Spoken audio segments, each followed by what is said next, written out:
يا مساء الفل، يا مساء الأخبار. دي بداية سنة جديدة وحلقة جديدة. هنتكلم فيها بداية. بسم الله الرحمن الرحيم. احنا بنتكلم عن النادي الأهلي ونادي الزمالك. هل نادي الزمالك هيقدر يجيب صفقات تحت السن؟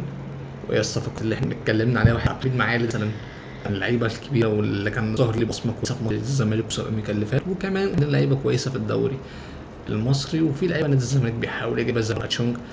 عندك لعيبه تانية بيحاول يخلص معاها زي اللاعب اللي انا مش فاكر بصراحه كان اسمه ايه. وكمان كان يعني قال لك لاعب في الدوري الاماراتي.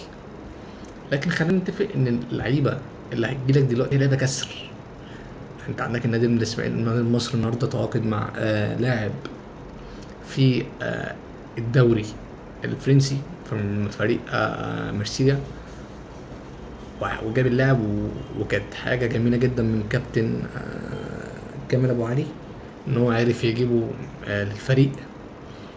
كمان لا تبين لك قد ايه انت في دوري محتاج كله يتصلح، وهي عقوبات اتحاد الكوره او اتحاد جمهور الزمالك. طب انت اتحاد الرابطه او الرابطه عملت عقوبه على نادي الزمالك بحيث ان هو اصلا ما اعرفش اذا كان مراقب المباراه كتب ان كانت في تطاول من نادي الزمالك او جمهور نادي الزمالك على الحكم ولا لا.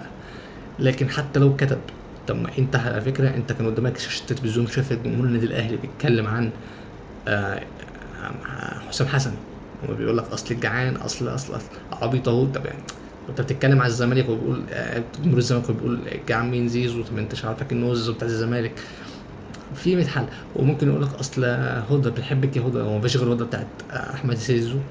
يعني هي دي الازمه اللي كانت ممكن تبقى في الدنيا كلها، ان هو بيتكلم عن مرات احمد سيد زيزو، ممكن يكون بيتكلم عن هدى الاتريبي زي ما اداره نادي الزمالك قالت لك احنا هنقدم شكوى وهنقدم دعوه للاستاذه هدى الاتريبي او الفنانه هدى الاتريبي، بحيث انها تكون زملكاويه تبقى حاضره في مقصوره رئاسيه مع الاداري اللي يبقوا موجودين في المباراه. لكن احنا الدوري محتاج يتغير. يعني انت من اول حاجه هو الدنيا باظت فيها حاجه تتغير من جديد. حاجه تانية اداره النادي الاهلي في مداخله امبارح، سيب زاهر مش عارف كان حد كده امبارح وقال لك ايه، اصل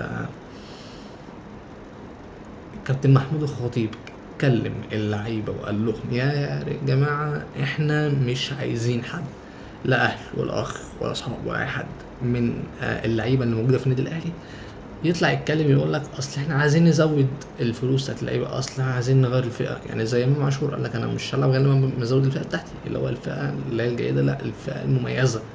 الفئه الاولى مميزه فيها زيزو فيها كتريزيجيه ومحمد الشناوي، لا هو عايز يعني شويه، مش شايف هدفه لا ان هو اخد مثلا وليكن 5 مليون دولار، لا هو عايز اخد 10.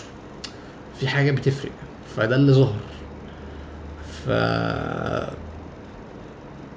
الماتش الجاي نادي الزمالك هيبقى قدام المقاولين العرب، ماتش مليان مرمى جامد.